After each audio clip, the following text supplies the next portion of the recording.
This one. What could have been? Your council is dead.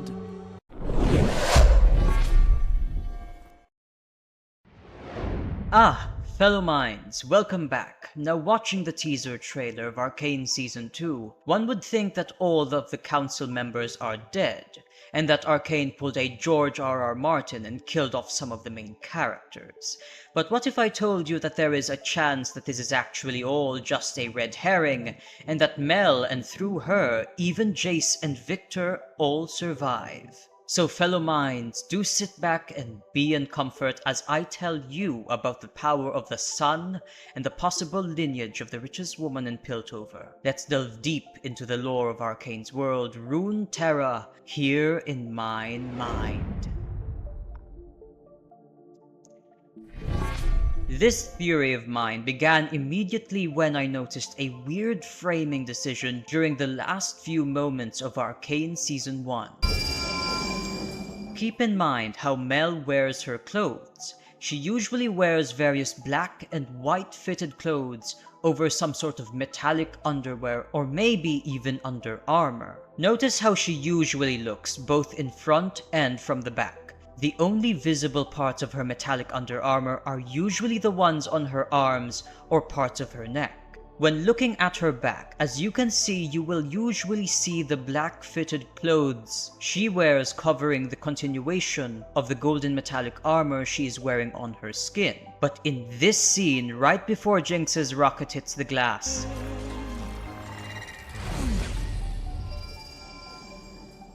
did you notice that? Instead of seeing the usual black dress over the metallic armor on her back, we see the full continuation of the metallic armor from her neck down her entire back. And this scene portrays this metallic wear as shining intensely right before the rocket hits.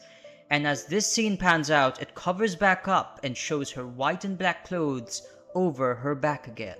This is a very obvious creative decision to try and subtly pull a keen eye's focus to this very detail. But what is it trying to tell us? And how is this shining armor going to possibly save Mel, Jayce, and Viktor? Well, the sun is the key. Notice how in the very first scene Mel was introduced in, we see that not only is the Clan Medarda symbol present to identify her with this symbol, but also great luminous sun rays lighting up the room. At first one might dismiss this as just an inconsequential detail, but it may instead be a symbolical hint about who Mel is. Looking at her flashback, notice her clothes. There is a very particular design to them that I recognize to be sun iconography and motifs of a group known as the Solari. Far from Piltover and Noxus, there is a region with a large and tall mountain known as Targon. The Targonians are heavily tied to celestial magics and entities, and for the Solari specifically, their magic and worship heavily ties them to the sun. They use its luminous power in their golden armor and weapons as both offense and defense, as seen in these cards from the in-universe game Legends of Runeterra, and the Solari champion Leona aspect of the sun.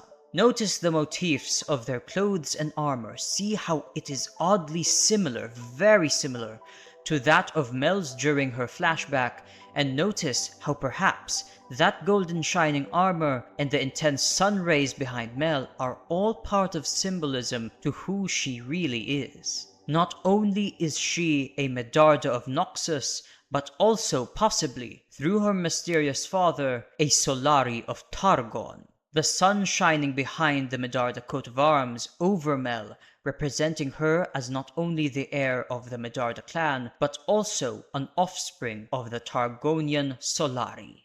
Given these less than coincidental connections, I believe that the shining golden armor on Mel's skin is in fact a Solari magic-imbued artifact that through her constant exposure to the sun in her very sunlit rooms has gained much power. And that like Mel sensing danger, it too responds to Jinx's rocket by glowing and possibly making a protective Solari shield around Mel, which may also extend to adjacent Jayce and Viktor, and I suppose that other counselor to her right. Though I suspect that this does not guarantee that they would be unscathed, but if this theory be true, they will survive. However, whatever power is within her armor was not enough to stop the emergence of a power vacuum, and with the death of the other council members, once lesser houses may yet become great clans. House Pharaohs wished me to remind you that it's thanks to their innovations that you're the richest person in Piltover. What do you think, fellow minds? Is this still plausible given the teaser trailer? Or does this prove the teaser to be giving us a red herring on the deaths of Mel, Jayce, and Viktor? Do freely comment below. And do stay tuned for my future video on the rise of House Pharaohs, Ambessa Medarda's plans, and who is siding with who and fighting who in Arcane Season 2, and some predictions of Helva Boss's new episodes. So may we meet again soon, fellow minds. You are all always welcome here in mine mind.